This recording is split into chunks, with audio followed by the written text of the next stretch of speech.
Buongiorno e ben ritrovati con l'informazione flash di New Sicilia. I principali titoli della mattina. Il presidente della regione Renato Schifani, a margine di un convegno al Museo Riso di Palermo, è tornato a parlare dell'inchiesta che coinvolge l'ex governatore Totò Cuffaro.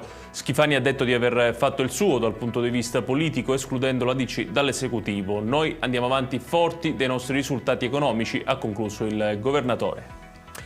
Ci spostiamo a Messina, dove è stato arrestato l'ex primario di chirurgia plastica del Policlinico Francesco Stagno dal Contres, già parlamentare regionale. Secondo la Procura e la Guardia di Finanza avrebbe preteso mazzette da diverse case farmaceutiche in cambio di facilitazioni nei rinnovi degli appalti per le forniture ospedaliere, minacciando in caso contrario l'interruzione dei rapporti. Ora a Catania, dove la Guardia di Finanza ha eseguito un sequestro da oltre 300.000 euro nei confronti di Giuseppe Vitale, imprenditore ritenuto vicino al clan Cappello Bonaccorsi, già coinvolto nell'operazione Slot Machine. Sigillati un immobile, denaro contante e 2 attività commerciali nel settore della ristorazione. La Sicilia trionfa X Factor 2025, a vincere il talent show di Sky è Roberta Scandurra in arte rob, cantautrice ventenne di Tre Castagni nel catanese.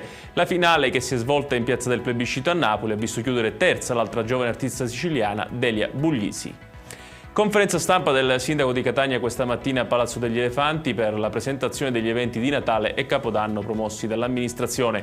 Protagonista del concerto della notte di San Silvestro in Piazza Duomo sarà Gali. Sul palco anche altri artisti, tra cui Marina Rei. Ed è tutto per questa edizione. Tutti i dettagli su queste notizie li trovate come sempre sul nostro sito www.newsicilia.it. Grazie per averci seguito e buon proseguimento di giornata.